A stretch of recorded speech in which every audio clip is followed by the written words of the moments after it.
Expectation এত high, না পেলে আমরা কষ্ট পাই। তাহলে বিষ্ণু বলেছেন, হয় স্ট্রেঞ্জার নয় ট্রাভেলার, এইভাবে থাকো। ওয়াইদা আমসাইতা ফালা তানতাযিরিস সাবাহ ওয়াইদা আসবাহতা ফালা তানতাযিরিল মাসা। আব্দুল্লাহ, যখন সকাল হবে সন্ধ্যার এক্সপেক্ট করো না, যখন সন্ধ্যা হবে সকালের এক্সপেক্ট করো না।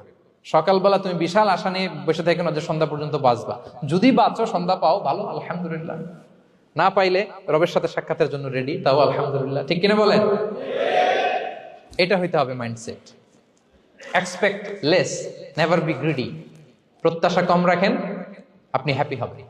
কিন্তু আমাদের মধ্যে অনেক এক্সপেকটেশন, যেটা আমাদেরকে কষ্ট দেয়, অসুখী বানায়। আরো লাগবে, আরো লাগবে। অনেকের মধ্যে, সবার না, অনেকের মধ্যে এই প্রবণতা আছে না নাই? বিশ্বনবী বলেন, লাউ আন্না লিবনি আদম ওয়াদিয়ান মিন যাহাব আহাব্বা আইয়াকুনা লাহু ওয়াদিয়ান। প্রত্যেক বনি আদমকে যদি একটা করে স্বর্ণের পাহাড় বানায় দেওয়া হয় বা উপত্যকা বানায় দেওয়া হয়, সে চাবে আরো একটা স্বর্ণের পাহাড়ের মালিক